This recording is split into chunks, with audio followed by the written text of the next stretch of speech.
Welcome, wandering souls and lost sailors, to the Ship of the Dead podcast. Ahoy, mateys, and welcome aboard the Ship of the Dead.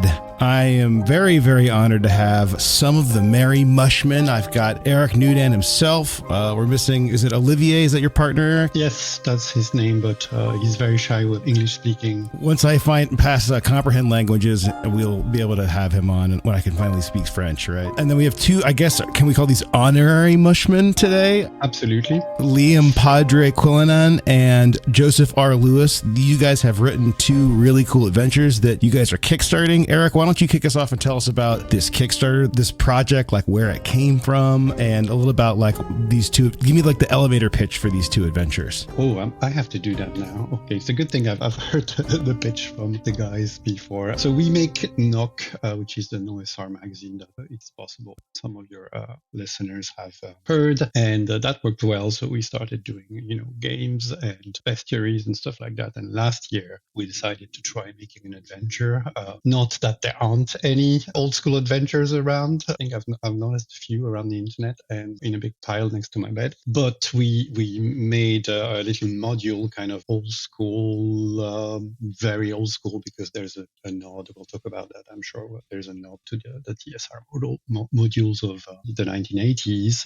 We did that with Joe, and just a year ago, and worked really well. So we were like, let's do it again. And for once, since we don't seem to have the time to do all the things we want to do in a year, let's put two out at the same time. So we have, again by Joe, we have Raiding the Obsidian Keep, which is a sword and sorcery romp going through to a cursed island that has a very evil, or at least the bishop who sent an army there, a holy fleet to get rid of the Duke and Duchess of Isla Recrea, says they're very evil. But the fleet never came back, so we need to send adventurers to see what happened there. And it's going to be pretty dark, pretty epic. And there's going to be, I'll let Joe explain what's in the adventure. And Liam is taking us to the Cryptwood, where the horrendous hounds of Hindenburg are eating people at night, and that's not a good thing. So adventurers, again, will be required to hex scroll through the Cryptwood, maybe discover where these come from, and maybe there are some dark secrets in the region. Also witches, bandits, everything you should be expecting in a low-level hex scroll. Great. Well, I've got to take a sneak peek at both, and they're both A+.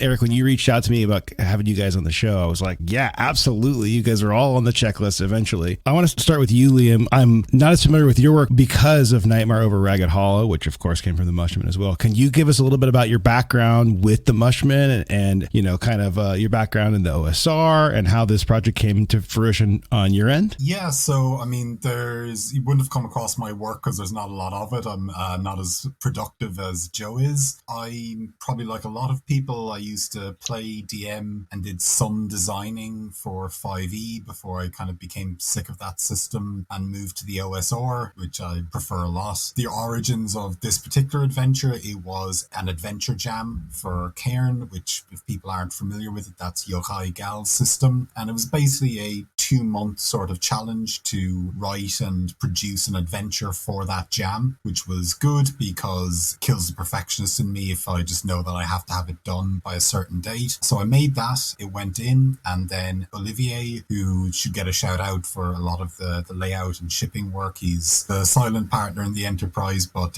very much with us here in spirit. Came across it, I think, just on Itch, and then tried to reach out to me, which wasn't easy because I just didn't have many places to reach. He eventually reached me through the comment section on Bryce Lynch's 10-foot pole blog. Buried in an unrelated massive culture war stuff, but he did manage to reach me. Yeah, he reached out to me and said, look, this is the kind of stuff we like. We think it would be suitable for Merry Mushmen. I kind of came back with a proposal to expand the original adventure, which was very contained, was really an adventure designed to be played in probably maximum 2 to 3 sessions. And yeah, that was about September last year. And since then, I've been working on this, and what we're seeing now is a OSE Old School Essentials version, but massively expanded, finessed, and with beautiful art by Bruno Prosecco. Again, another silent partner in the enterprise, but very talented and essential one. Amazing. I love that story that there's so many like deep OSR like rabbit holes that you just mentioned between Nock and doing a Karen jam. Like Karen's an amazing system, but it's like a little niche and it's like NSR. And then he found you on the 10-foot pole comment section. The 10footpole.org is Bryce Lynch's like, he's like basically the review wizard of adventures. He only reviews adventures. But the fact that Olivier tracked you down in there, that's like definitely he passed his like investigation skill tricks or whatever. Okay, Joe, how about you? I mean, you and I have chatted a little bit. I love your work on Nightmare Over Ragged Hollow, especially your approach for you both have this kind of similar approach to like presenting information in a room. Can you tell us a little bit about your intro into the Mushmen? Did you know about Nock first? Did they track you down? Did you track them down? That kind of thing. They absolutely tracked me down first. I had been just doing my regular thing, working solo a couple of years ago, and I discovered an email in my inbox that I had missed from 3 or 4 months earlier, where Eric was inviting me to contribute to Nock number 3. So I immediately said, yes, please. And he said, well, no, we already published it. But then he said that they were interested in starting adventures. And that's how we got into a conversation about maybe using one of my adventures for a remaster and how Nightmare Over Ragged Hollow came to be. And that went pretty well. So last year we started work on a second one, which was a remaster of the Obsidian Keep, which is now Raiding the Obsidian Keep. And I'm very excited about it, not just because we got to bring back Leon for his fabulous artwork, but I also got to expand the adventure and build a whole castle room by room, level by level, which was a fantastic addition to the original adventure. Eric, maybe a question for you, but you guys have moved from this very kind of mishmash magazine style that Nock is to an almost house style of your own. I mean, we saw that a little bit in the adventures and classes in Nock and a little bit more with the folklore bestiary. But could you talk a little bit about like, are you guys kind of developing this whole new brand? Because I mean, all 3 of the adventures that you've released kind of seem to fit into this like same aesthetic vibe. Can you maybe tell me a little bit about that? Yeah, I guess there's 2 reasons. One is that it's the same person making all the decisions and doing all the art direction and layout. It's Olivier, who like deserves like 80% of the praise for everything we do, really. And the other reason is just we publish shit we love. So we tend to have mostly the same taste in games, in adventures, SR. We fill each other's culture holes by lending each other comics and sending each other links to books and RPG stuff. So we're almost like an Aten at this stage. I feel like you guys are almost like the like architect, like Indiana Jones guys of the OSR, because I mean, between Nock and these adventures, like neither of these guys reached out to get published. You've just through your searching deep in the tombs of the internet, you have pulled so many cool things out. Can you maybe tell us a little bit about like your motivations for doing that and about that process? So yeah, with Nock, it was Nock's mission, really. It was, again, all Olivier's idea. The original email he sent to me was like, remember me from 16 years ago? Right after that, I had a paragraph describing Nock almost to the letter. I reread that when we finally put that on Kickstarter 2.5 years later. It's exactly what he said. One of the things he said was like, I can see pearls of wisdom, gems of interesting stuff, collecting dust on blogs, and I want to put that on paper because all of that deserves another look. That's the kind of stuff you read once and you tend to forget. And then enshrine is probably a strong word. Then it's at least safe, and it's going to be on a lot of people's shelves. I think that's a perfect word. I know a lot of people who have actually said, oh, you know what? I read some of those articles, back in the day. Some of them are as old as Google Plus, and they're like, I know some of those articles, but like rereading them again in Nock, like the way they were presented and the elevation of them being in print actually helps deliver them almost in a clearer way. I mean, I don't know if it's like a bullet point thing or a graphic design thing, but I really think it really does help accomplish that. So bravo, hats off to you guys for that and for being such good curators of our little scene. Okay, so I want to pivot before we deep dive into these adventures. And I say deep dive, we're hopefully going to do like, as minimal spoilers as possible, but we're still getting to the meat of them. Before we do that, I have a question for the 3 of you, maybe more of an open topic. Let's see how this goes here. So imagine, if you will, that you own a magic machine, or perhaps you're in a place where dreams come true, and you're teleported to the perfect place in the universe to play the perfect session of D&D. Where are you? Who are you with? What are you playing? And most importantly, what happens during that game to make it the perfect session of D&D? That's a tough one. We'd have to collaborate. Let's do it. Let's collaborate. I need a random table because I probably have like 30 ideas. So maybe let's say it's the four of us. The four of us are teleported somewhere magic. We're all players. Where do you think we are? What do you think the best place for the perfect session of D&D is? Great Hall of a castle. Absolutely. Great. It needs to be large and extravagant, but also very comfortable. It's either that or a hobbit hole. There needs to be snacks. There needs to be good lighting and acoustics. The library in the castle with a view to the park, and at the back is maybe spooky woods with a little bit of fog. So spooky woods, but it's cozy inside, but outside, man, there's terror on our doorstep. Lightning at the appropriate moments, I'm taking it. Is this castle on Earth or is it on like a fantasy planet? Where if you had to put it in a setting, where is the castle? Maybe the dying earth of Michael Moorcock's dancers at the end of time, because they can make anything they like. So, if the castle is not high enough, add a couple, someone twists a magic ring and add a couple stories and change the color of the sky when we need it. Elric was very rarely in his own palace because he was always off adventuring. I think we could rent out some rooms at the top of one of the towers of Imrir, the Dreaming City, and just play there with some dragons and hear some horrified screaming from down below. The food would be top-notch. So snacks-wise, we're talking quail's eggs, delicately roasted swan, nothing to drink but the finest wines known to humanity, and maybe some popcorn. We're gonna get a little taste of home. How about the GM? Who's like running, maybe not a specific person, maybe their character from fantasy, but like what qualities does the perfect mythical GM have for the four of us? I hate to give a mainstream answer, but I would really love to play with Brendan Lee Mulligan. Oh, yeah. Yeah, get him into the OSR. I feel like it's game over, like absolutely. If we could just get him to run some OSE on his stream for a while, I think we'd all be like, yeah. That's the dream, I think, for me personally. It's a sort of an outside one, but I think it'd be very interesting to see what would happen if someone convinced Brian Blessed to run a game. I'd be very much there for that. I was thinking Cyrano de Bergerac, either the historical character who wrote a couple of adventures about exploring the moon and the surface of the sun, or the even probably more grandiloquent and better storyteller that's the character from the play. Okay, so now let's talk about what we're playing. Are you guys like 100% just OSE, or do you have any of you have a different answer for like what's the perfect system that we're playing? What kind of adventure? And I think like what happens in that adventure for you to be like, that was the perfect session? I personally have gravitated towards Cairn and Into the Odd, towards the rules light end of the spectrum. So more rules light, and I'm happy to learn a new system. I have played so many systems in the last 5 years, I can't begin to count. But the more rules light it is, the better for me. I would second it to Into the Odd, because I've tried to make simple D&D-like RPGs a couple of times, and every time I'm like, this is looking more and more like Into the Odd. Why am I even bothering? Then we have Cairn as well, so that's what I would go with. There's quite a few good ones out there. Shadow Dark is a pretty decent system, especially if you've got people coming from 5e. Old School Essentials is the tentpole for a reason. Cairn I've played and I really enjoy. I think it's a really well put together system. I haven't actually ran Into the Odd previously, but if I'm understanding right, that is pretty close to Cairn. Cairn is sort of a iteration of it mechanically, yeah.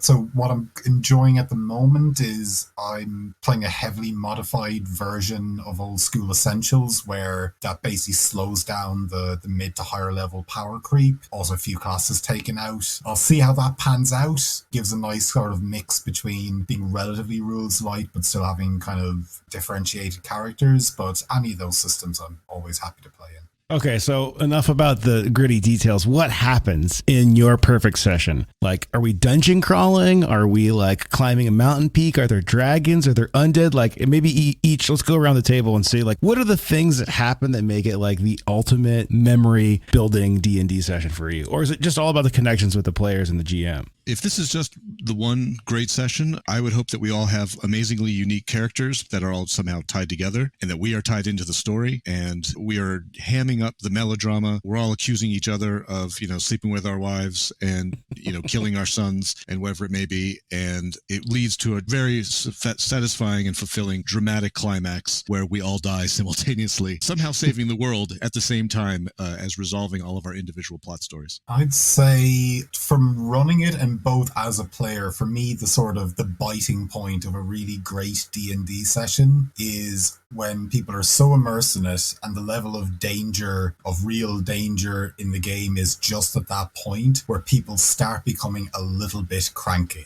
Like the joking stops just for a moment and people are getting annoyed if someone tries to do something like, no, we can't use that. We already used that magic item. It didn't work. I find that that's the biting point of a great session, when people are getting a little bit cranky, but they're cranky because they're immersed and feel that sense of vicarious danger. You always have that like one guy who's like, he's going to role play his character no matter what, but sometimes he pushes it just a little too far at just the wrong moment. And everybody else at the table was like, no, don't say that to him. We're about to get it solved. Like, what are you doing? I agree with all of this. I love an unexpected ending when the GM turns to you at the end and says, I didn't hear that coming. I had no idea this would happen. Well played. I'm glad one of you survived, or something along those lines. Great. I love that. All right. Well, with this kind of thing in mind, let's pivot to, what do you guys look for in a great module? Not only one that you're, going to run at the table or that you're playing in as a player, but when you go to sit down and write a module, like what kinds of things exemplify a great module in your mind? For me personally, a great module has a very unique and memorable setting so that we all know very quickly that we're in this new place. It has these features. We want to explore it. And then I want a situation that's unfolding, that's currently happening, that then we, the players, can get involved in. There's already a war, there's a plague, there's a natural disaster, there's a feud between two houses, whatever it may be. So the place is alive. And there are interesting characters involved, and we are going to go get enmeshed in a mess that already exists, and it's going to unfold in any way it happens to, and no one can predict, including the GM. I think that's a great setup where it's dense and alive before you even show up. I second that. I don't really have anything to add, except like there is an exemplary module for me, which is Deep Carbon Observatory. Opinions may vary, but for me, it's not only the best OSR module, it's the best with quite a lot of room to spare. It's still, for me, I think maybe 6, 7, 8 years after release, that's the pinnacle. That's what you should be aiming for. Seconded. So you're saying I should read it? Deep Carbon Observatory is Patrick Stewart, originally written for Lamentations, right? Mm. Yeah, but I think it stands the test of time and can stand on its own as like a really, really solid work. And I think Bryce Lynch would agree with you. I think it's one of his like top 10 if you go to look at his top rated module. How about you, Eric? Anything I think that's enticing to the players and gives them a lot of leads and problems and things they can bite into. And at the same time, well, it's the same thing, really. No pressure for anything to get resolved, because it's too easy as a GM to get a bit lazy or overwhelmed by what's happening. If you see there's like kind of an obvious quest, to push that on the players. And it's too easy for the players to say, oh, okay, that's where we're going. So as open as possible, I would say. Excellent. Okay, so before we talk about these actual modules individually, I want to talk a little bit about modern design and modern writing. I mean, if you don't get into the weeds on these adventures, they almost feel like they're written by, if not the same writer, but someone in the same camp. And I think a lot of that has to do with this kind of style of writing where you've got this intro text for each. We're talking a dungeon here, an intro text it's not full OSE. It's not just a list of nouns and then details about them. Kind of walks that line between read aloud box text that's very prosy and just a list. It's like right in that sweet spot. And then both of you use that format where it's almost like those old, Monkey Island info games where you can click on the words that are bolded and it'll bring a pop-up up, but you've done that in book format. So, if it says you walk into a dungeon and there's a rat and a skeleton and a door, rat, skeleton, and door will have bold points for more details. Can you guys talk a little bit about like, where did this style come about for you? Is it directly from, say, Karen or something like that? Or is it just like the obvious progression? Do you see a next step to push that further? Or do you think we found like the modern best way to write a role-playing game? I don't know if it's the best way, but for me, I developed that style, or I gravitated to that style of writing because my day job, my career has been as a technical writer. So I've been boiling down dense information for all sorts of audiences for something like 20 years. So when I came to adventure writing, I knew I wanted something like box text text, but something short and succinct. And currently my goal for any time I write that is 30 words or less, which is 2 medium sentences or maybe 3 short sentences. And it is just to say, what are the things in the room? What are the sounds, the smells, the sights, whatever? What are the objects? And how are they arranged? Like, is there, a statue on a table? Is there a picture in front of a window? Whatever it may be. Because I think you need to arrange things in space so that people can picture it in their head. And I also think it's valuable to do the box text approach because it means I can give the words exactly to the GM in writing, and then the GM can give those words exactly to his players or their players in the exact same format. So now I know what the GM and the players know as the writer, and we're all on the same page, versus if we do something a little more freeform where I'm just listing words or they're bolded and they're in parentheses. I'm not sure if the GM is picturing what I'm picturing, and then I don't know if their players are picturing what they're saying, and then we could all get confused and we have to back up and say, wait, what was that object or where is it? And that slows things down. It breaks up immersion. It makes more work for the GM too. They're trying to interpret a text that's not clear. Now they're interacting with their players and they're not clear. So as the writer, I'm trying very hard to make the GM's job as easy as possible. So for a few seconds, they don't have to think. They can just say these words and the words will make sense. I did the work of making them make sense, hopefully. So that was my intent in doing this style, was to make it as easy as possible for the GM and to make sure communications were as clear as possible. Yeah, one of you had a note, I think it might have been you, Joe, but I think this goes for this style of writing in general, that, at the beginning of the adventure, you're like, look, things that are obvious aren't stated in this room. If you're in a kitchen, there are pots and pans. Like, we don't need to spell that in an adventure. And for me, I was like, yeah, wait a second. Why do I say there's rope in the hull of a pirate ship? Obviously, there's rope everywhere. You don't have to say that. And I really think that it helps get all that word count away from the GM that they don't need to see so that they can get to the stuff that matters. And I thought that was a really great tip. Thanks. I think in retrospect, that note is kind of too cute. I think I took it out of my last adventure. We don't need to say that anymore. But no, I disagree. I thought it was great because as an adventure writer, I find myself, okay, I've drawn this map and now I've got to stat it up. What do I put? And sometimes it's like, well, you know what? This thing's pretty self-explanatory. That doesn't mean you have to write things there. In fact, like, maybe leave it open and just put the things that really matter,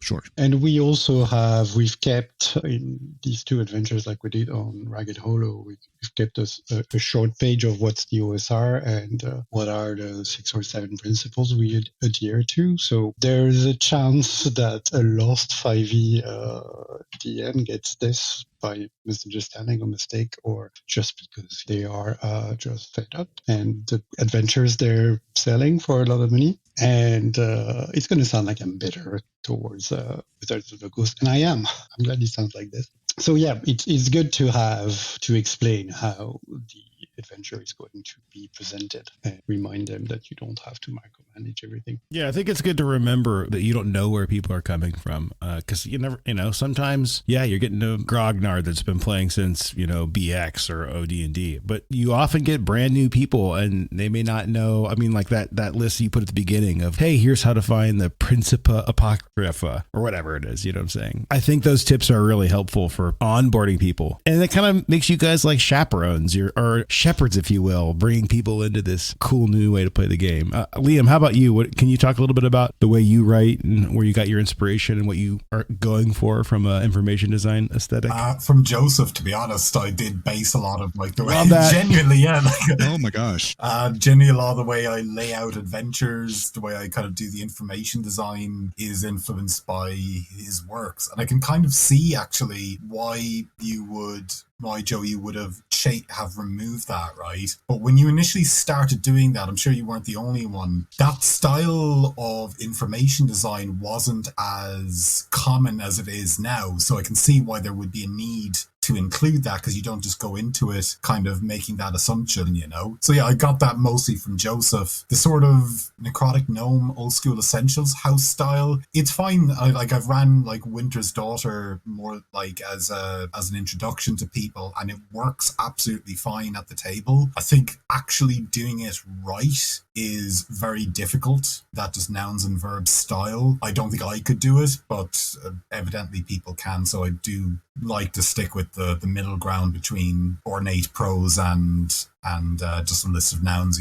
Yeah, and Joe and I were talking about this the other day, but there is this area where like sometimes a little prose is nice, and if you get into that house style thing, like a lot of like Winter's Daughter is a great adventure, and it's really easy to pick up and run. But like sometimes my rooms are more complicated than that, and like Joe said, sometimes the thing is on the other thing, and just making the list isn't. If you put yourself in this rigid little box on how to do it, sometimes that's not what the situation needs. And I think we always say this in the engineering world, the solution is the one that gets the job done correctly. And that doesn't, if you have to break the rules for that or come up with a new style, so be it. And I think that the style you guys are using, the two of you, the Mushmen style almost, if you will, seems to be working pretty well. Like when I picked up Nightmare Over Ragged Hollow, I was like, oh, this is the way forward. And that conversation in my head started with Dark of Hot Springs Island, because I was like, oh, wait, I've never seen these words that, you click on and learn about them. But then like I said, you guys have taken a step where you're like, oh, hey, we're not going to tell you everything about the item, because your brain can fill in a lot of that. And by putting that extra text in there, you're actually wasting energy. I know I'm repeating myself, but you get what I'm saying. There is one kind of counter to that, I would say, though, right? Because with what we're writing, the folk horror, the swords and sorcery stuff, people do have a certain framework for understanding it that makes it easier to do those sort of short, succinct information design. I'm not sure if people would be familiar with Gus L., who wrote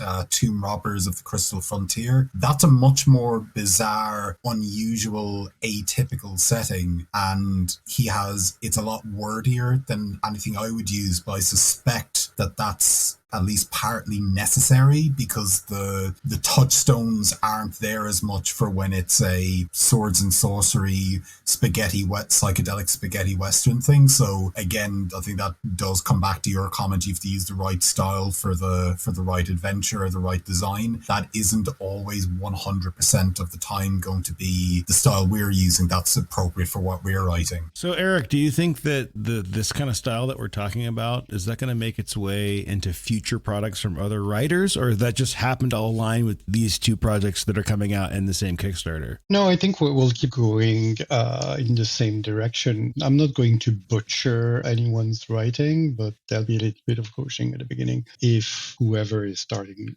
work with us has a different style.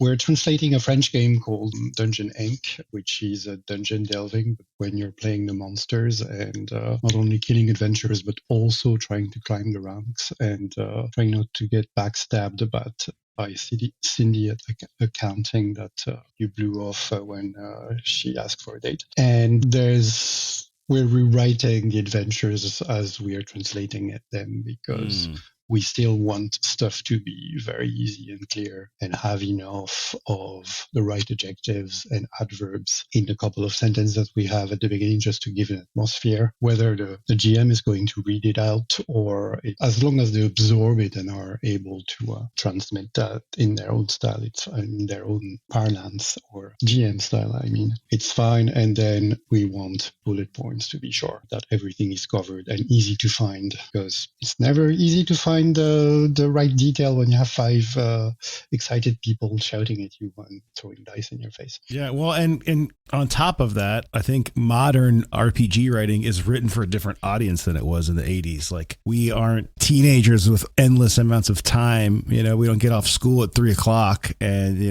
we all have busy lives and jobs, and it's nice to be able to pick up a module and breeze through it and then run it at the table, because it's written in a way to digest it really quickly. Whereas if you go look at Keep on the Borderlands, like, you have to read that thing to get it. You can't just pick it up and look at it at the table. It'd be too hard to pull information out. With all that in mind, let's go to the main show here. I thought maybe we could do a quick, if you can, a cursory deep dive. Let's maybe start with the horrendous hounds of the Hindenburg. Am I saying that correctly, Liam? People have been alternately calling it Hindenburg or Hindenburg since it was released. So the official word of God is it's either one. Either one is absolutely accessible. Okay. One side of Hindenburg pronounces it Hindenburg. Everyone on the other side of the street calls it Hindenburg. It's just a little variation. Give us the GM pitch. We don't want to go too many spoilers, but like, if you were going to say like, hey, this is what this is about, give us the main stepping points. What can we expect in this module?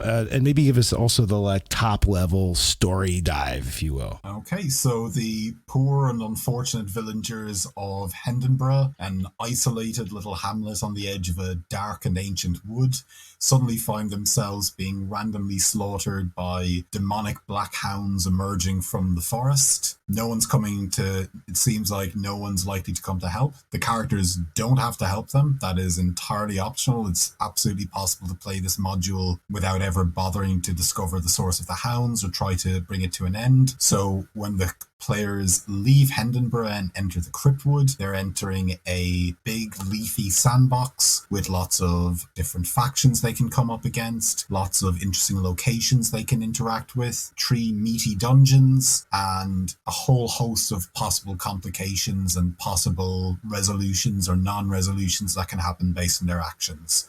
And the tone is spooky, gothic, folk horror. Anyone who likes old Hammer horror movies or MLR James books will be right at home there. Yeah, reading through this thing, I immediately thought, oh, this is an instant add to any Dolmenwood campaign or Karen campaign, especially Karen 2E. I mean, this really feels like a great starter adventure. Kind of reminded me of Black Word of Brandonsford. Like a lot of the things that you want in a good, like all-encompassing D&D adventure are there. But there's also enough twists that, you don't get, there's not just a dragon at the end. There's enough going on. They're like, wait, okay, we don't know what to expect here. I really appreciated the like ivy covered ivory temple kind of thing in the middle of the woods. Can you talk a little bit about like your inspirations for this? Were you like watching some movies or reading books or playing a different RPG? Like what made you want to make this thing? So influences are hard because I usually work them out several months or years after I made the thing. I was like, oh, that's where that was coming from. Yeah. So I think in terms of media, it would be certain films, The Witch, looking back on it, particularly that sense of the forest being a genuinely dark and evil place, having a nice, properly evil hag or hag coffin that always needs to be in there. The Witcher 3, The Wild Hunt, was a huge influence, actually, in particular the fact that the focus is on the local level, on just, on peasants. That was one of the things I really loved about The Witcher 3, and I think that made it in there. In terms of landscape, I think definitely the idea started germinating when I was at a wedding in Sussex in England, which is very much what a Japanese tourist probably imagines when they imagine rural England, if you know what I mean. Rolling fields, trees, old parochial houses, little inns. So that kind of tone and that kind of sensibility was definitely in there. So I'd say a combination of those things. So Sussex, ghost stories, Hammer horror, and The Witcher 3. Yeah, it's interesting because Joe's adventure is a little closer to where I normally live, which we'll get to in a minute. I know oceans and, skeletons and shipwrecks. But I spent the last 2 weeks on vacation with my wife and we went to the Black Forest in Germany. And I'm literally in the English rolling hillsides as we speak. If I open my window right here, I literally see what you just described. So reading this over the past few days, I was like, oh yeah, I can totally imagine this thing. So I definitely can pick up on that. Are there any other like kind of real world touchstones, places that you've actually been that have inspired places in this adventure? I think the structure, the ruined villa is like a mix of Roman ruins I've seen, plus there's a place in Mayo, I've completely forgotten the name of it, but it's somewhere near Westport, an old big house that was burnt out during the 1920s that's still there and standing and is in the middle of a forest. So that I think is something that kind of lodged in my brain and then came out through this. Other stuff I'm not kind of thinking, nothing kind of jumping out right now. Yeah, those would be kind of the main things I'm noticing. 2 years from now, I'll kind of, something else will click and I'll go, oh, that's where that came from. Yeah, but I'm for sure. now, I'm sure. I also have to ask, how big of a Lord of the Rings fan are you? Because I feel like I found a bunch of Lord of the Rings Easter eggs, but I wondered if they were intentional. Yes, I am. I love Lord of the Rings. I never met someone who doesn't, especially like I was 11 when the Fellowship of the Ring came out. So it was just, and read the book a year later. So it's exactly that audience. I'll be honest, there are no Lord of the Rings Easter eggs that I'm aware of. If they're in there. Okay,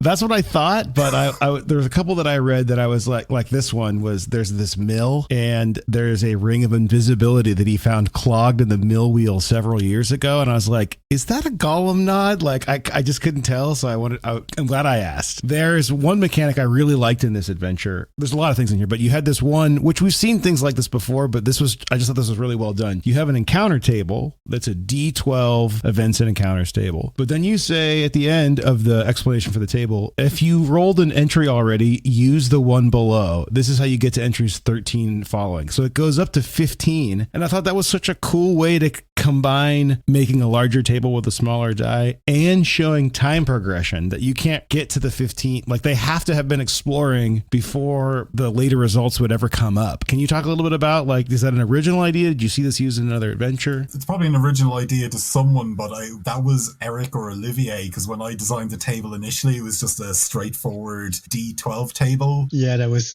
okay. Yeah, but it's good. It's a clever idea. Yeah, teamwork makes the dream work, right? I've seen that in John Stone's Metzger's Island of Dr. Moreau inspired adventure from the Google Plus days. He had, if I remember it well, it was like a random, procedurally ran, developed and opening dungeon. So you would roll maybe 1d6 and then add 1 to each roll. So like the important rooms that would be at the end of the dungeon where had more of a chance to happen. That's also the basis of maybe Alan's Depth Scrolls, like Gardens of the Inn have that. Like you roll d20, there's 35 entries. I backed the remake of Gardens of the Inn. I just don't have it yet, so I'm sure I'll see that a lot coming up. But to be perfectly honest, we that's something we did with Ragged Hollow. We turned the procedure for random encounters from roll 1d6 every 2 turns on a 1, roll a d something on the random encounter table. But Joe, I think you had, I don't remember exactly, but you had atmospheric events and random encounters. I don't remember if they were in the same table, but then we talked about having the same ratio of encounters to nothing really dangerous happening, but it can be a spooky bird is looking at you and only has one eye in the middle of its skull. It's not an encounter, but it's going to give you an idea of what's happening next. And then we've tried to put D20 tables everywhere until that page where there was only space for 15 entries.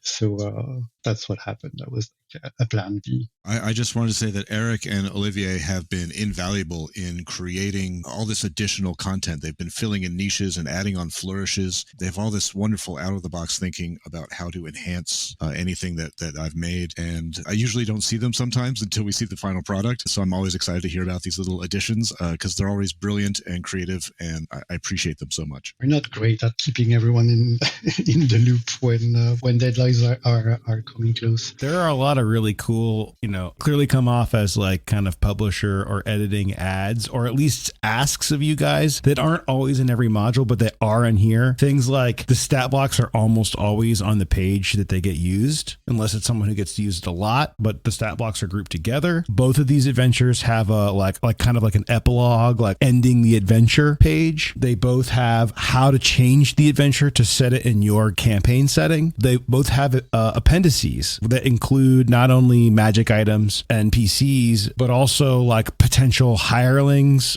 or PCs that you could take over. I thought that that's a nice touch for both of these, that they're both like kind of self-contained and they get you going in this framework that is really like a complete toolkit, Yeah, no, I really appreciate those additions. We just want to add everything you would need as a GM because we know we will need it at some point. Before we move on, I did want to mention this one thing I thought was really funny. Another reason I asked about the Lord of the Rings thing, Liam, is because you had to call out for the flying monkeys in Wizard of Oz. It literally said something about Wizard of Oz in this thing. But this entry at one of the encounters in Cryptwood, I'm just going to read this. Scuttlebucket, a goblin tourist from the realm of fairy, dressed in what he believes to be a convincing mortal disguise, which is a flowery dress, a butcher's apron, an open-toed sandals, and a rather anachronistic helmet, asks for sightseeing recommendations in Broken Common. He introduces himself as Mr. Human, Mr. Human Fellow, Esquire, and feigns offense at any suggestion that he's not actually a real, genuine Homo sapien. And it says Homo sapien.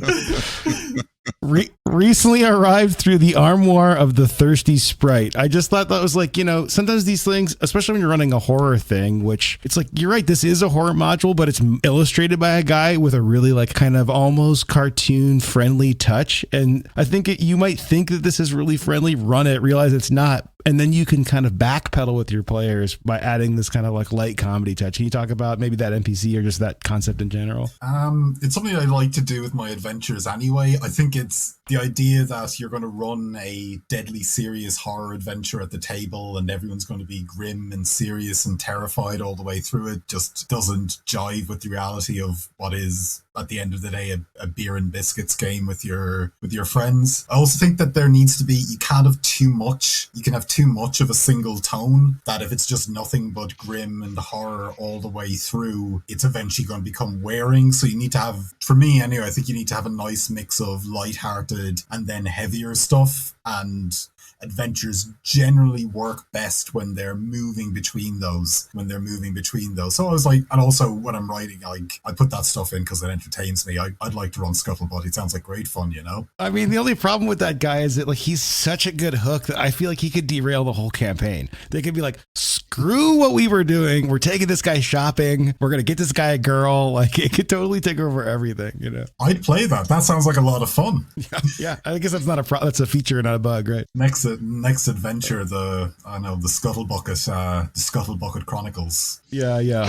Hobo Sapiens. I love it. Can I have that on my desk in a couple of weeks? Yeah, no problem. Please. Yeah. Can I get the review copy ASAP, please? Yeah. All right. Well, let's move over to Joseph. Talk about raiding the Obsidian Keep. Joe, I know I love pirates. I love all things naval. I knew I was going to like this thing before I even got the review copy, and guess what? It's really great. Can you give us the the elevator pitch from GM and story background? Who would like to run this? What are they going to get out of the box? That kind of thing. Sure. Raiding the Obsidian Keep, the setup for it is that there's an island with supposedly evil people living on it, and the supposedly good guys sent a fleet to go attack them, and the fleet never came back. So now adventurers are being sought to go investigate whatever happened to the fleet and this evil island. So when you arrive, there's a number of settings. The first is the harbor, where there's this naval battle landscape. There are sunken ships and smash ships and lots of dead sailors and people still clinging and hoping to be rescued, as well as monsters that are swimming around trying to eat them. So you get to explore that landscape, and you get a few of the hints about what happened at this naval battle and what happened to the fleet. And then you move past that to a beach setting, where there are more sailor survivors and refugees, but there are also refugees who have come down from the castle. So you have these two factions and other people intermingling. You also have other scavengers and researchers, investigators who have also come to see what's happened to unravel this mystery. So you get a few more hints and clues and facts about what happened at the Obsidian Keep. And then finally you reach the Obsidian Keep itself. There's an exterior setting, and then there's the castle, which has 4 levels. There's a dungeon and 3 above ground levels. They're all full of people and monsters and aberrations, and some of them are very unhelpful and just want to eat you, and some of them reveal more parts of the story. So in addition to the exploration and the horror, there's a lot of horror and then some more horror. There's also this element of investigation and learning the story and unraveling all the pieces of it. So the more NPCs you talk to, the more of those pieces you can put all together and get a more fully formed background to the events. And I find that really rewarding when I'm playing, because I want to know all the secrets. I'm a completionist. I want that 100%. I want to know the whole story. I want to find everyone and get their little cutscene where they play and the good voice actor comes in and tells me what happened. So I enjoy that very much. So I like to put that in my games. So if you want a story to discover, in addition to all the horror and fighting the monsters, then this might be for you. Yeah, one thing I really liked about it is that, when you homebrew a module, you often don't have time for that. Or if you put the time in, your players don't do it. And then you railroad them because you put all the work into the world building. But this module has done that for you. You have really worked in an arc that plays out all the way to the end if you play it as, I guess intended. And I think that's a really great tool for people who are actually buying a module, who want to, get those things without having to put the work in. So I guess A+ on that. Thanks.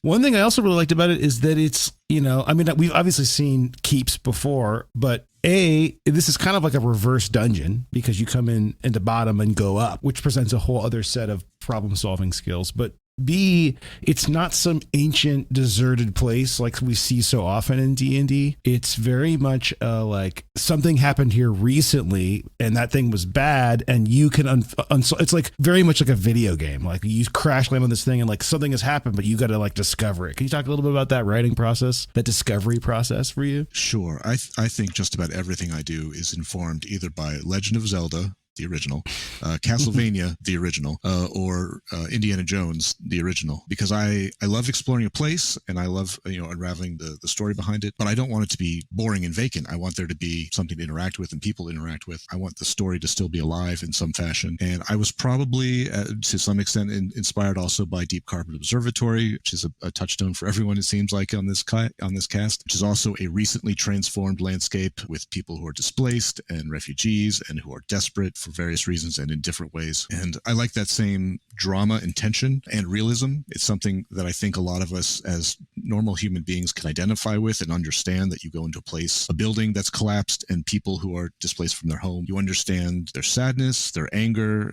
their desperation, whatever the circumstance may be. So it makes the game more real. It makes it identifiable. It can evoke some emotions, and it should also be easier for both the players and the GM to get into the moment and figure out how a scene could play out or should play out. You don't have to imagine something bizarre and otherworldly. It's tangible and it's real, which I think is a great element to have, even if it's a little bleak, a little dark. Mm-hmm. If we're going back to the inspiration conversation, do you play Darkest Dungeon? Are you a Darkest Dungeon fan? I played Darkest Dungeon all day long for as long as I could. When it first came out, I was very obsessed with it. I loved the aesthetic of it. I loved the voiceover actor. The art style was very Mike Mignola for me. I love Mignola's Hellboy and BPRD art style with the heavy blacks. The game's mechanics wore me down pretty rapidly. Yeah, the grind, You're just constantly grinding away your characters. I loved all the mechanics that they built into it, the sanity effects and the way you have to manage your character both physically and mentally. I did not get very far. I probably didn't get 50% through the game, but I loved the aesthetics of it and the concept of it. So that's absolutely in my work. So I can tell I've been playing a lot of Darkest Dungeon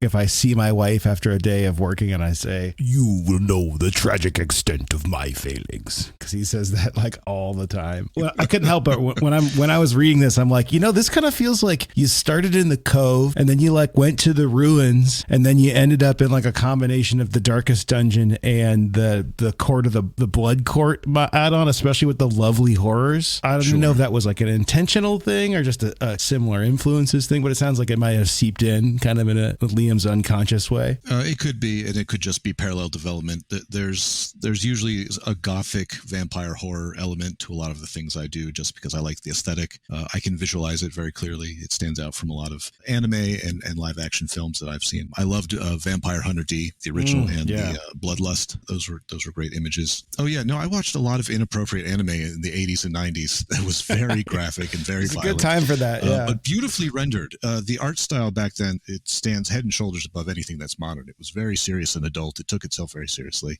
I loved. Well, and they had to do it all. I mean, it's cool that they can do things quicker with computers now, but they had to do it all by hand. So every one of those shots was, very high level of composition because they had to go through so many levels of approval, so many. Absolutely. And the amount of detail that they would squeeze into every cell and frame of the tiny lighting effects going up every little bar of metal or whatever it might be was absolutely captivating to a very young Joe Louis. Did you watch the newer Castlevania on Netflix? Absolutely. Yeah, I thought that was great. Away. I thought that was like, I love the critical role Vox Machina, but I thought that Castlevania show was like, this is 5th edition D&D. I mean, not even the 5th edition, but they're powerful enough that I'm like, these guys are playing Curse of Strahd. Like the amount of monsters that they're killing, I was like, very up my alley, No, it was extremely heavy metal and very cool. And I've played Curse of Strahd twice now. I love playing that. Yeah, Curse of Strahd's great. Can you speak to any other kind of media or real world places, books, film, television that inspired this besides the ones you mentioned earlier, like specifically for this module, not for your work overall? Or was it just kind of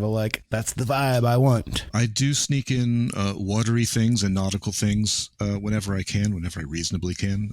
I grew up on sailboats around the Chesapeake Bay, mostly cleaning them, but sometimes getting to sail them. So there's a lot of that, the sense of being on the water color and what that means to be both free to move around so freely, but also to stare out at landscapes that have no features, or to know that you're looking down and you have no idea how deep you're looking down below you. There's a lot of both freedom and mystery and danger that's just tied up in those experiences, and what it's like to be in the confined space of a boat with those limitations, and you only have what you have with you. Those kinds of ideas, which I think track pretty well into dungeon delving concepts. So that seeps into a lot of things, I think. Yeah, I mean, I do want to say for any of the, like, you know, my loyal Pirate Borg listeners, most of the smaller bestiary monsters in Pirate Borg were written off of OSC stat blocks. It takes no conversion because you just remove things. So I think you could pretty much run this without having to think about it for Pirate Borg. So if you're like, I don't play OSC, you should get this thing anyway, because I think the amount of skeletons, and you just, you know, change the people in the keep to be Spaniards, and it's an old Spanish fortress, and you're done, you know. So A+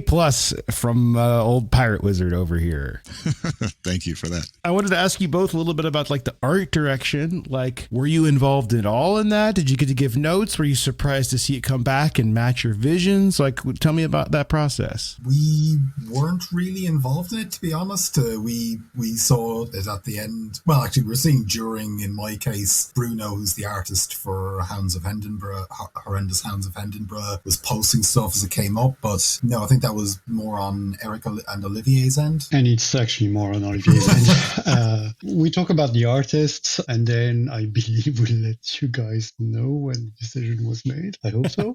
Yeah, then Olivier does has this mysterious process. I think he has the vision. He knows who to pair with whom. He knows how he's going to do the layout, and he's 99% right. 99% of the time, it's spot on. Sometimes I've fought back on one thing, and then it was very clear after like a day that he was right, and that was the cover of Black Sword Hack.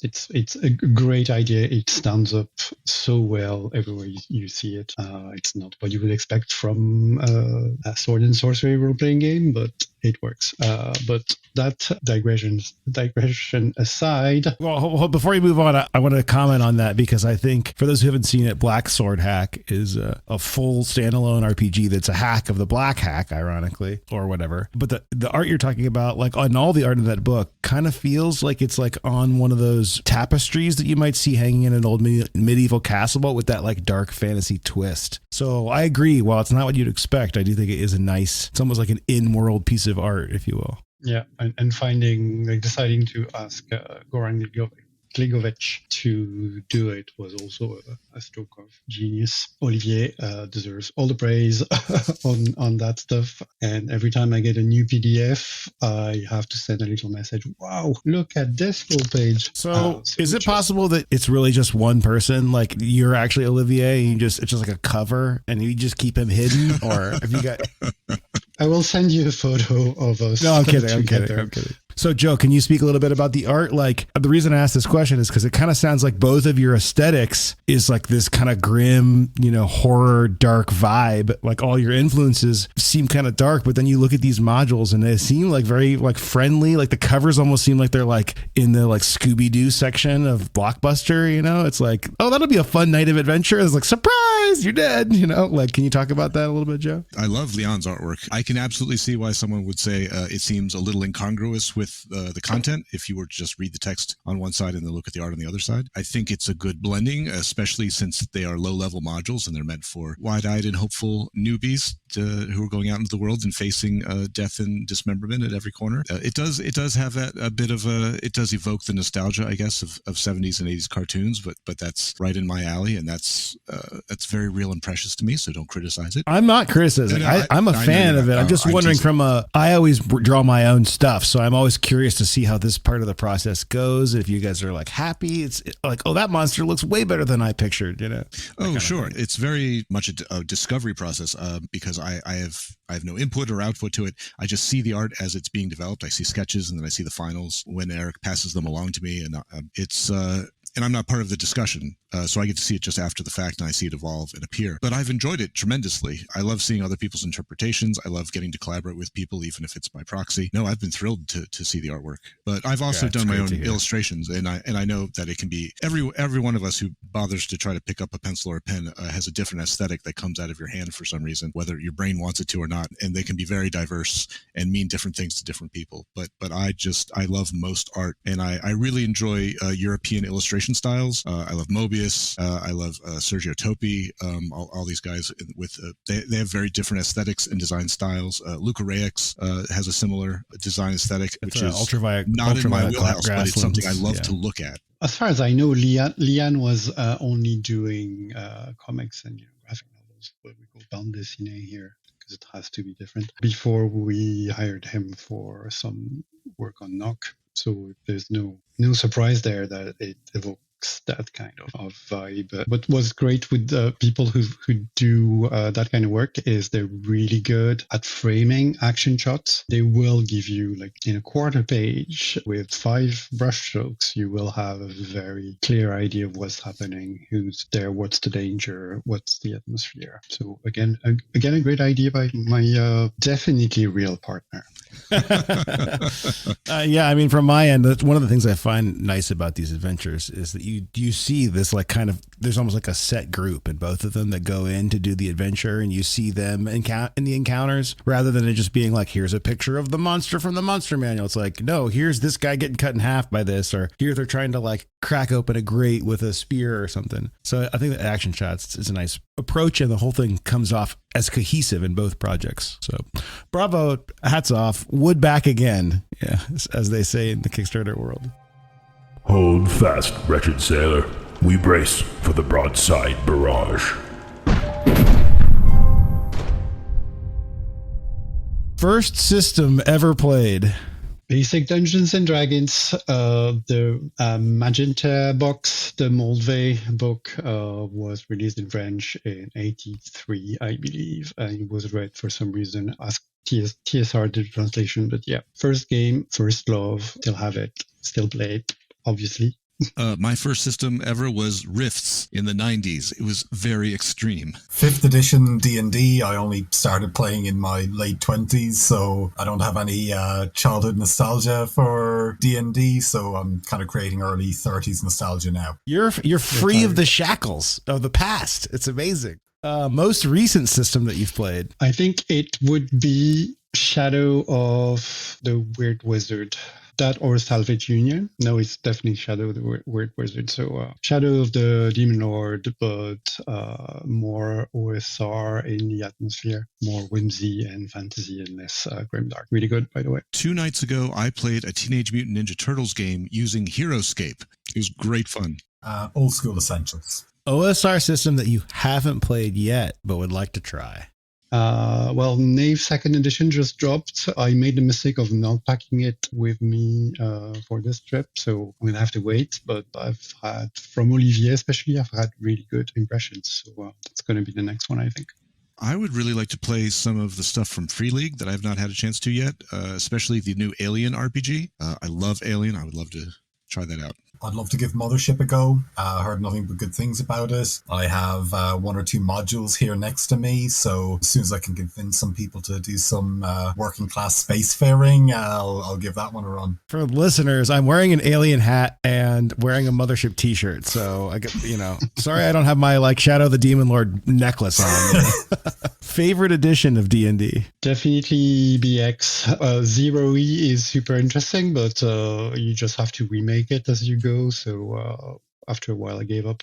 Into the Odd stands for Into the Original D&D. So I think Into the Odd should count. But if it doesn't count, then I would say my favorite D&D edition is BX. BX again. Love that. If you were a character in a fantasy RPG, what class would you be? I think I'd love to be a monk, so I could be athletic and do impossible kung fu, but also being a wizard with all the nerdery and, if I turn to the next page and my brain doesn't explode, I'm going to alter reality. So maybe dual classed, that probably works. I think I would definitely be a paladin, mostly grounded in realism with just a little bit of a divine ability to help people out. I'd like to be a cleric. It'd be very handy to have a direct line to a god. I think people understate how how handy that is. Live in a world where there's actual gods, and one of them is pretty fond of me. RPG setting you would most want to live in? There's so many where I would not like to live, but just play. No, probably Dying Earth would be nice, because it seems like every person there has a great scam. No one is doing any work, and there's always an excuse. Plus, the word is that the sun might explode tomorrow, so why would I do anything? This may be a controversial answer, but I think I would like to live in the ultraviolet grasslands. It's so bizarre, so beautiful. It's every few hundred miles you go over the hill and there's something entirely new and alien. There's ghosts, there's robots from ancient civilizations, there's talking cats, there's porcelain cyborgs. I think I'd stay interested and probably survive a little while. So I think that'd be fun. You've actually just inspired me to change this question moving forward, because I think a better question with more interesting answers is probably RPG setting you'd most like to visit, because living has so many like prerequisites. Like, you don't want it to suck, but I don't. Right. The easy answer is Star Trek, because then I have a replicator that solves all my problems for me. Replicator, good to go. Yeah. Okay, I like that answer. Okay, so Liam, I'm going to pivot for you. You're the first one to get it. RPG setting you would most like to visit. If you were thinking about which one you would live in, I'll take that answer too. Okay, perfect. So that one is a very easy answer. Middle Earth. But I would be an elf and live with hobbits. Just centuries upon centuries of relaxing, smoking some pipe weed, drinking some beer, and just having the crack with the little guys. I see. I knew I had the Lord of the Rings thing right. I was picking up on a vibe. Is that also your answer for what you do want to visit? I think I'd like to visit Gus L's Fallen Empire setting, but it would be a very brief flying visit with plenty of armed bodyguards in a protective device. Bodyguards. Yeah, ideally in a tank. Add an entry to the "What's in the cargo hold of the Ship of the Dead" D100 table. How about a recording on one of those little music machines of a spell that might bring out the end of the world? But there's one missing word. I love that. And it's sitting on top of a scroll of comprehend languages. Yeah. I think the Ship of the Dead definitely needs to contain an ancient sarcophagus that is holding a space vampire prisoner. What flavor of space vampire? Oh, your typical Gothic 19th century Victorian, very over the top. Like Christopher Lee or Tom Cruise? Like who's playing him? Oh gosh. I mean, Gary Oldman is the go-to. That's the answer. That was the best answer. Liam? Frozen cow sperm for a particularly rare breed of bovine that's worth a fortune to the right buyer. Favorite size die? You know what? I'm going to say D30 because it's hefty. You can use it as a weapon, and especially if you have a sling. But also bigger tables. Who doesn't want bigger tables? Well, and if you're playing DCC, that also implies that you're really badass or you've spell burnt a lot. Yeah. The correct answer is the D6, and I will fight everyone who disagrees with me. The D6 is perfect on its own. Disagree. It's perfect in a pair. No, strongly disagree. But look, everything a D6 can do, a D12 can do better. That's all I have to say. Incorrect. It has no curve. It's flat. You're just as likely to get one as a 12. If you pair up those D6s, you get a curve. Magic. That's true, but you could pair up two D12s and cut the result in half. Boom, curve. Look at that. Oh my God, math? Are you making me do math? Unacceptable. Yeah. Nope. There's something to me uniquely, aesthetically, and tactilely pleasant about a D20. I just like holding them. D20s are great. Okay, this is a little bit different for Eric versus the other two here. But Eric, artist or writer that you would like to contribute to Knock but hasn't yet? So many. There's a bunch of people I could never get in touch with. Give me just like one off the top of your head. This isn't like the end all be all. Just give me like the first one. Yeah. I mean, that's probably on my end, on me, because I don't think I ever got in touch with Patrick Stewart, and I meant to, and I almost did, and maybe I did for the first one, and nothing happened. But yeah, he's a glaringly missing from our portfolio. I feel like he has to listen to this episode, and we need to get him on the show, obviously. Oh, yeah, you should. Joe? What artist would I want Eric to work with? Oh, sorry, I didn't ask the question. Yes. Yeah. No. I have a list. Yeah. Actually, no, but that actually kind of was my pivot for you is if you could pick any one artist to illustrate one of your adventures, who would you pick? Ooh, that is for a great both question. of you. I will go living or dead. Oh, that's impossible. That's a very long list. I don't think we could get Caravaggio to paint up one of my adventures.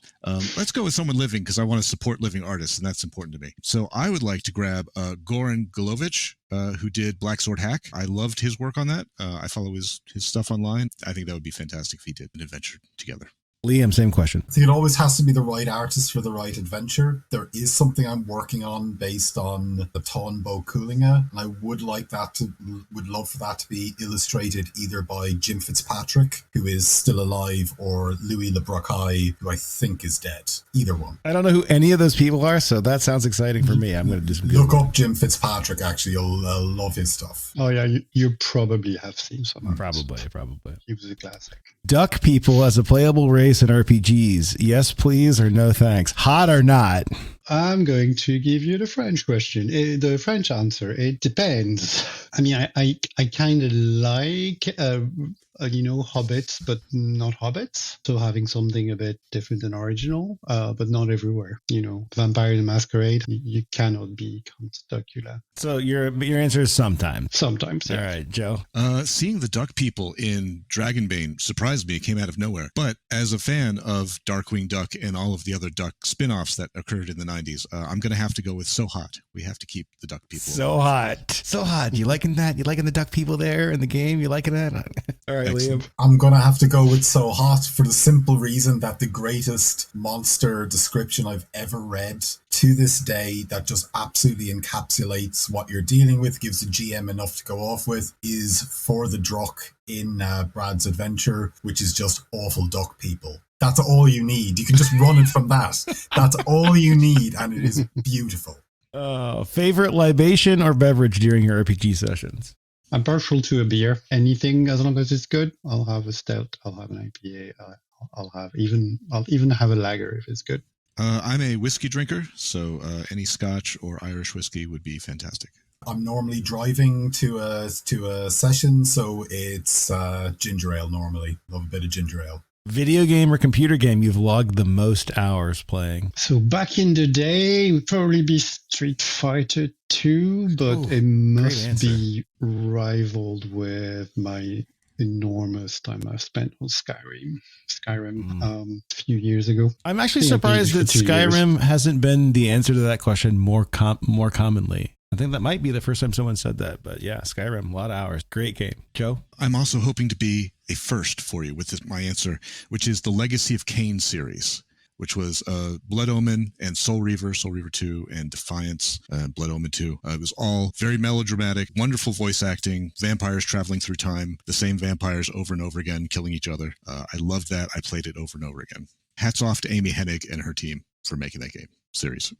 So Crusader Kings 3, and I do have to say that allowing someone like me access with an interest in RPGs and a historian with an interest in RPGs even near it is like giving a heroin addict a bag of smack. It's bad. It's a human rights abuse. It should be stopped immediately. I don't even want to think about how much time I've logged on that. I mean, this is how people often say World of Warcraft, and my response to that is like, that was me, except that I was smart enough to not start playing that game. I felt like that, like you do. I was like, oh, I know where that rabbit hole goes. I know where that road goes, like from the Matrix, I've worked in MMOs and I know the tricks. You won't get me playing your game. I'm playing the one I have to play for work. My final question is a new one. How do you like your stars? Wars, Trek, Without Number, or When They Are Right Again? I'm going to go with Trek because it's always been there. It's like a little cushy plush corner. I can watch things, and even if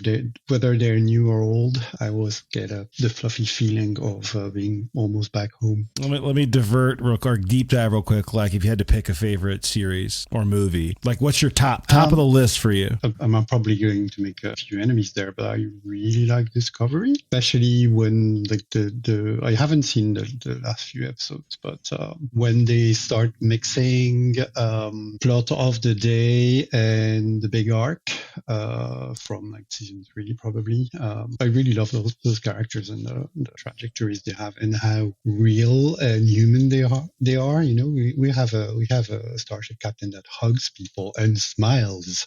Joe, I'm having an existential crisis trying to answer this question.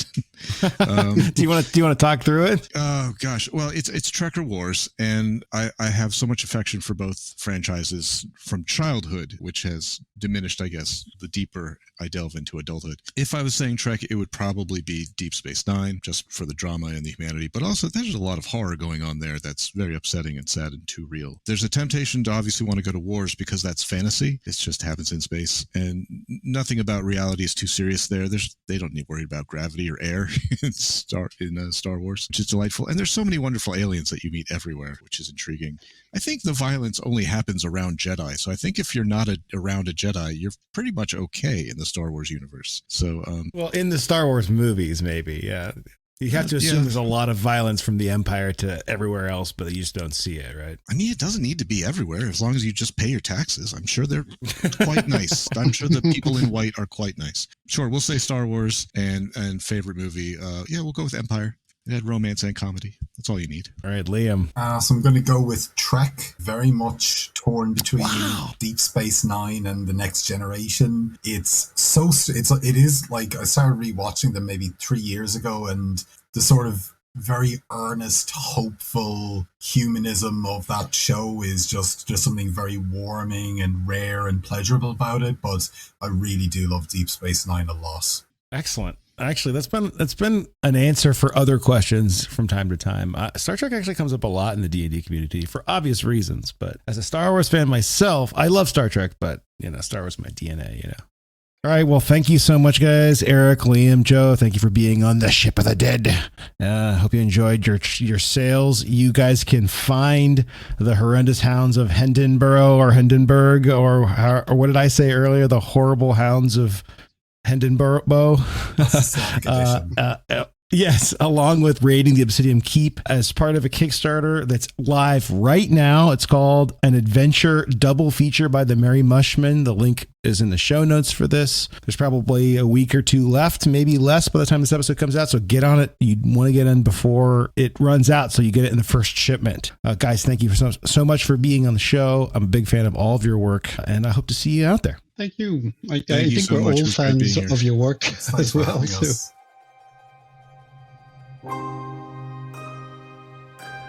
You've been listening to the Ship of the Dead podcast.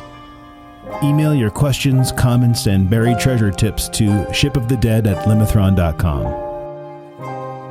You can support the program, join our Discord server, get early access to new episodes, and instantly download hundreds of battle maps, assets, and adventures at limithron.com/Patreon. Tiers start as low as $2 a release, and you only get charged when I make something new. Pirateborg, my rules-light, rum-infested hack of Morkborg, is available now at pirateborg.com and retail stores everywhere. Ship of the Dead is produced by Limithron LLC. Our audio editor is Matt Kepler, and our music is by Alexander Miller. For more, head to limithron.com.